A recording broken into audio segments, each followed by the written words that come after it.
Here we are, chapter 13. Willa. Wyatt was winded, his cheeks pink and a lock of sweaty golden brown hair stuck to his forehead. I pulled my French textbook from the locker and then shut the door, turning to face him. Yes?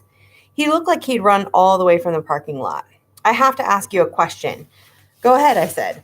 No, he glanced around at the almost deserted hall. Not here. Wyatt, I'm not going to run and hide in the library every time we have 4 words to speak to each other. First bell's going to ring in like 3 minutes. If you need something, now's your chance. He didn't look happy about it, but he conceded. About yesterday. About that woman, Leyta Fitzgeorge, I said. I wanted to ask you not to call her. Too late. I called her last night. I almost said sorry, but I stopped myself because I actually wasn't sorry. For a moment, Wyatt seemed too dismayed to speak. What did you ask her? If I could go see her today. He was so jittery that it almost made me nervous. What? Why? What did she say? She said yes, I said. But that's... He stood up straight. You need to cancel. I let out a surprised laugh. No, you weren't willing to help me, so I'm helping myself. And now you don't even want me to do that? You're not supposed to have that information. He stepped closer and lowered his voice. I'm not supposed to have that information. If she complains to the police about you getting in touch... I waited for the second half of that if, thinking he might reveal something about his source, but he clammed up. Why would she go back to the police, I asked. According to you, they ignored her before. He huffed unhappily. Don't worry, I said. I won't tell her where I got her name, although she's a psychic, so you'll be wasting your time. There was a hint of presumptuous authority in his voice. She's a crook. I felt oddly protective of Leyta Fitzgeorge all of a sudden. Why would you say that? You don't even know her. It's obviously true, he said. Psychic abilities? More like made-up nonsense. I shrugged. I guess I'll find out for myself. So, wait, you actually think she could be right about something? All that stuff about water and the roses and... Henry? I said. Right, Henry. He rolled his eyes. You know what she said? She said she got a feeling about the name, but she couldn't be sure if it was a first name or a last name or even a middle name. Hey, maybe it's the killer's dog's name. I mean, it's ridiculous. It's a first name, I said. For a beat, Wyatt was surprised into silence, which I found extremely rewarding. And then he squinted at me. How would you possibly know? I know because I've seen it and heard it. Wyatt adjusted his glasses. What are you saying? That Leyta Fitzgeorge might be right. He shook his head and laughed nervously. So you believe in psychics? Be careful, Willa. Where you're going, you can't come back from. Well, I don't know actually, I said, but I do believe in ghosts. He spluttered like, spuh. Only he didn't say the word aloud. You could just see it coming out of his brain. I hadn't quite meant to break it to him that way. On the other hand, it was a bit of a relief to have that part of my secret out in the open, even if I was telling it to someone who assumed everything I said was a lie. Excuse me, he said. I said I believe in ghosts, I pressed on. It felt like riding a bicycle down a steep hill.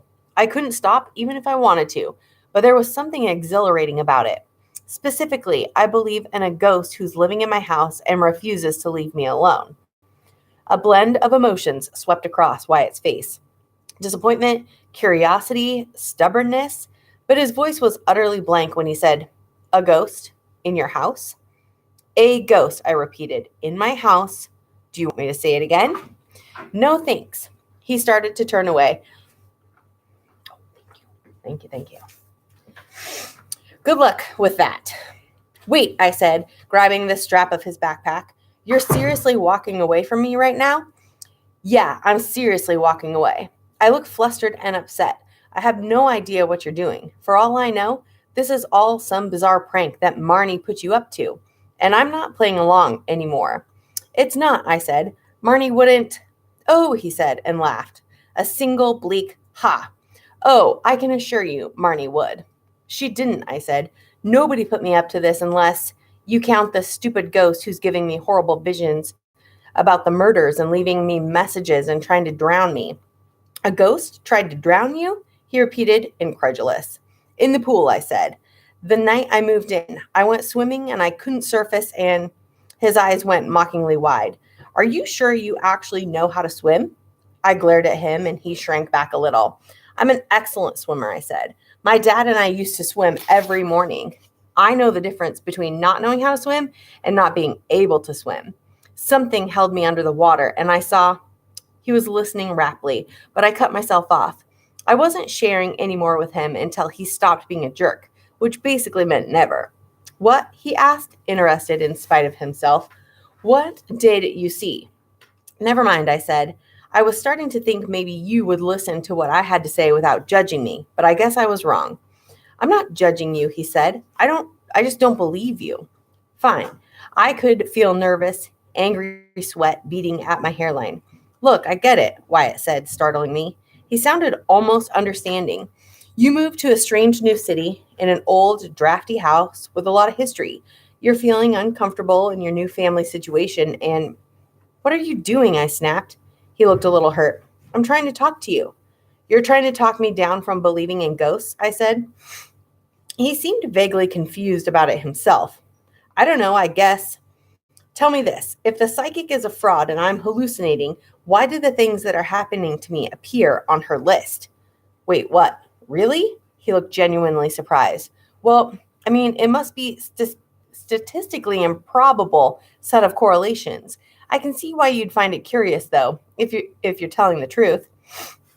If I'm telling the truth? Flabbergasted, I tried to muster what remained of my dignity. You know what? Forget it. This has been a total waste of energy. I was done being insulted and second-guessed. Just when I'd managed to convince myself I might not be insane, now Wyatt was actively trying to persuade me that I was. I wished I hadn't told him anything.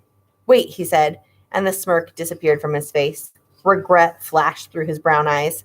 I held up my hand to stop him from saying any more and turned and headed to class. And then the world went white. It must be almost morning.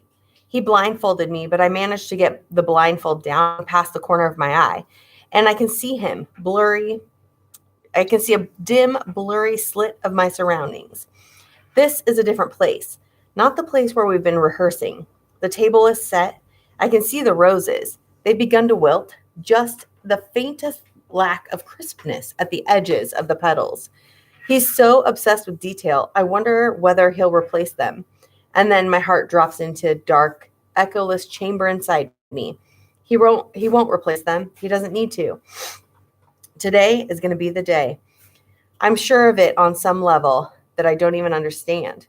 He keeps telling me that if I behave, if I do well, he'll let me go. But that's a lie. He's a pretty good actor, but when it comes to outright lies, I can read him like a book. I know I've done a great job. Every cue, every mark, every line. I've delivered beyond his expectations. I can see it in his eyes. In the way he gets lost in the scene, I've been better than good enough. I've been great.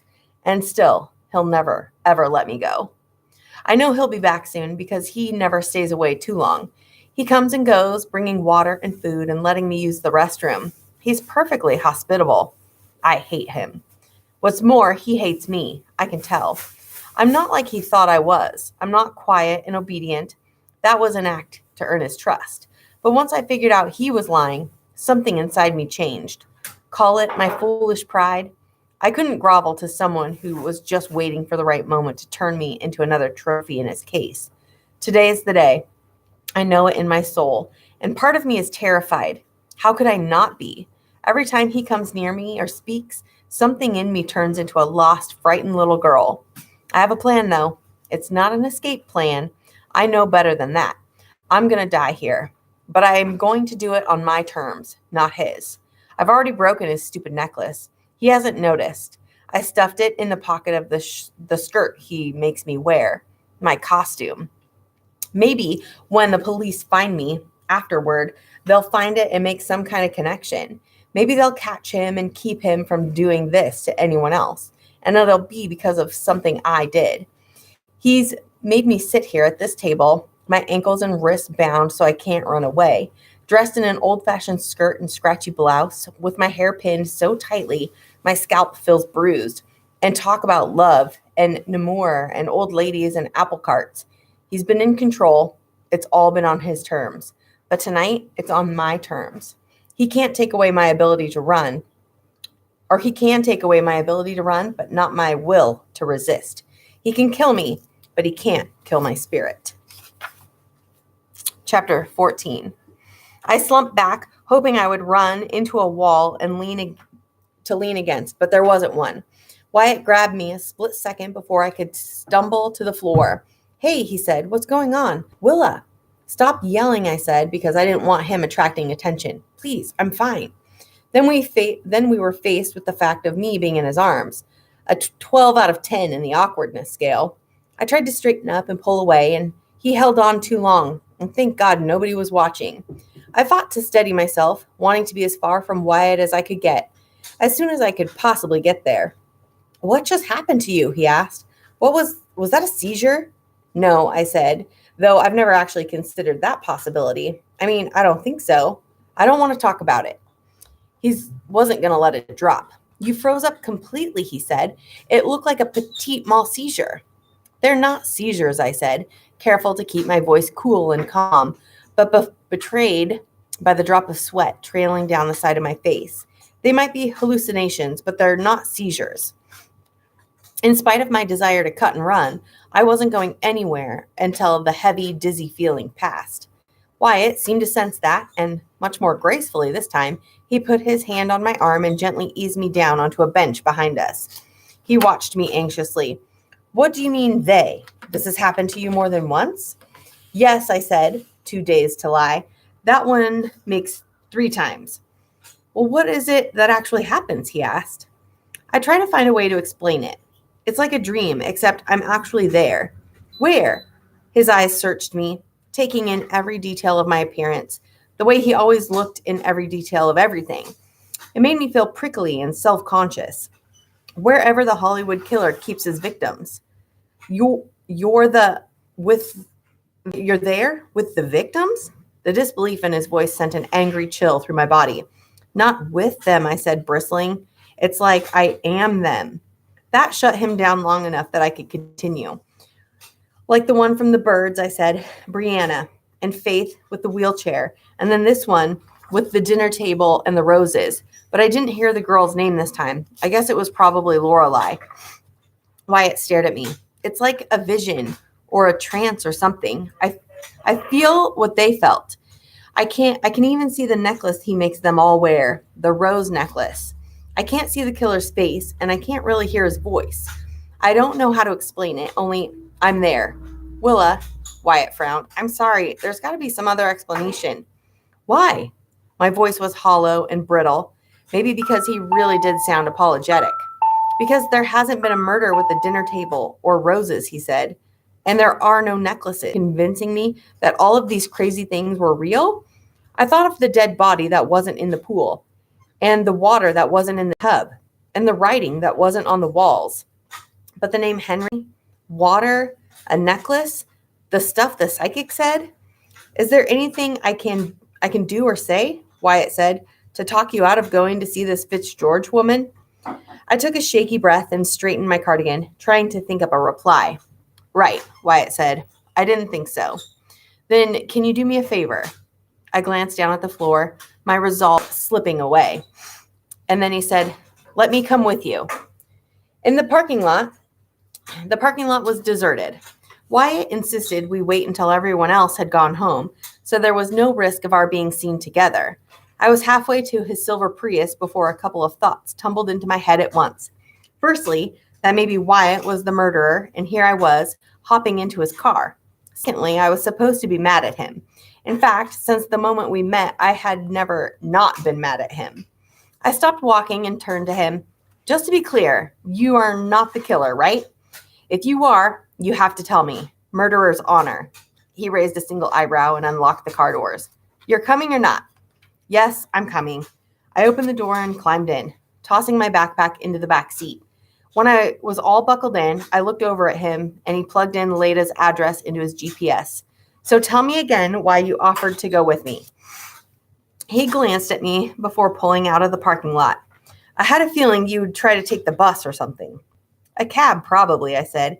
If I tried to take the bus, I'd end up in Kansas.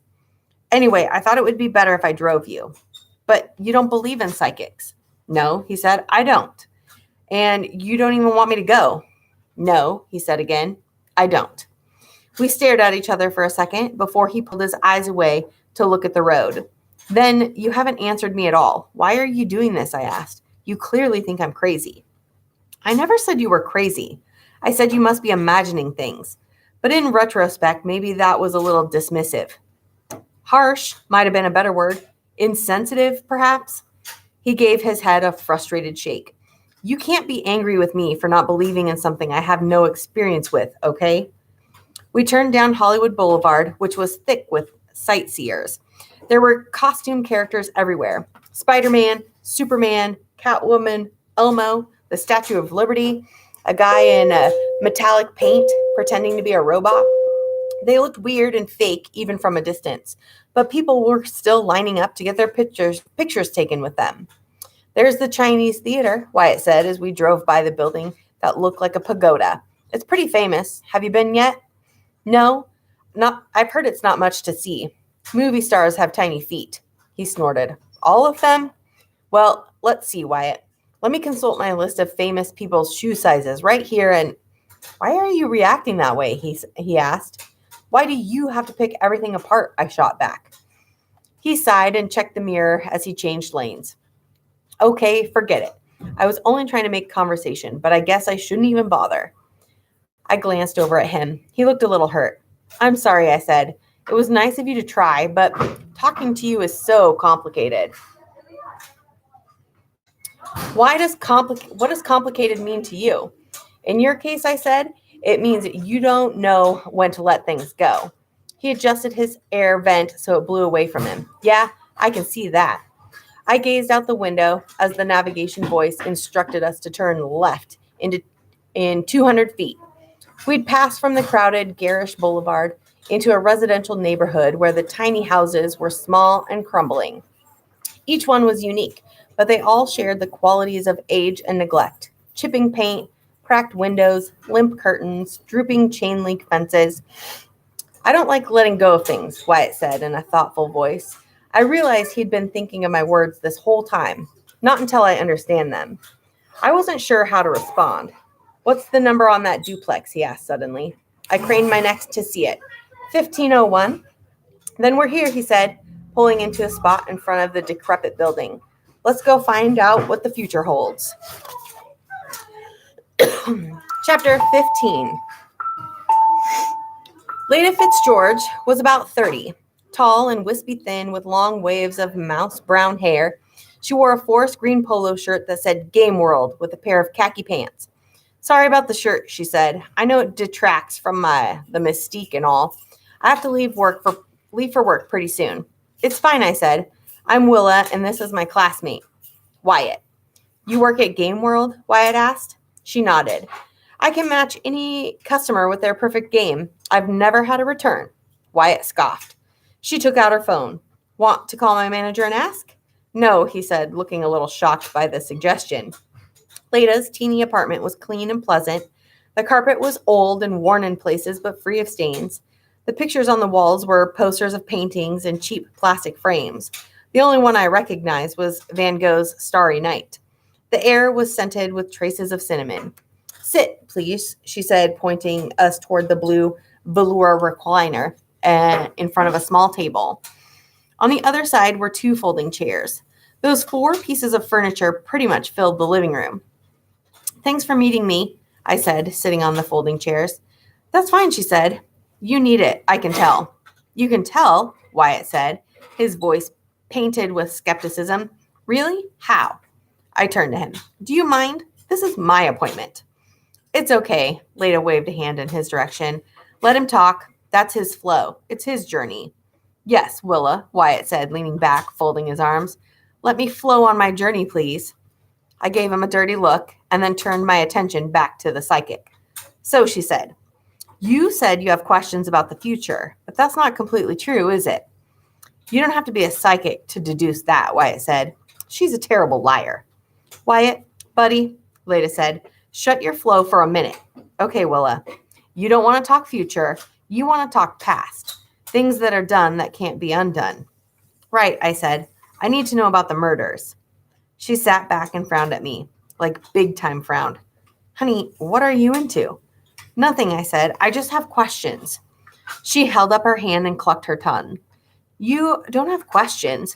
You may not realize it, but what you have is answers. And that's not all you have. Well, what does that mean? I asked. She shook her head. We're getting ahead of ourselves.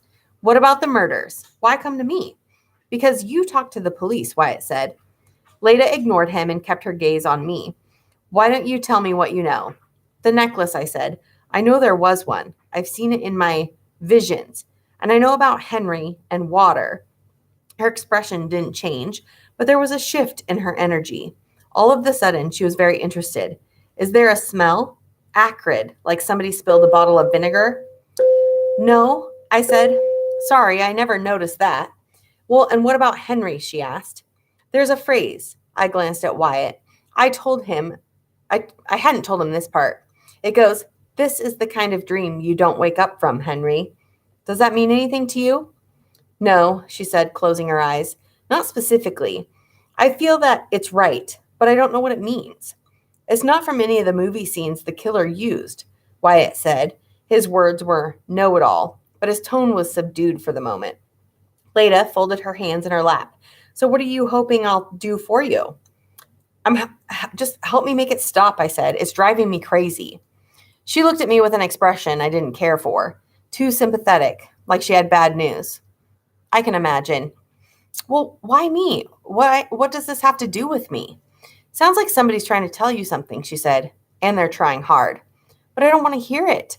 There was a break in my voice, and I realized I was leaning too far forward. I forced myself to sit back and take a long breath. I don't care what it means. I just want it to stop. Things come to us in life. Leyta waved her hands around, and what was supposed to be an illustration of the flow, I guess. Good things, bad things. Sometimes we get what we want, sometimes we don't. The important thing about being alive is, what do you do when you can't have what you want?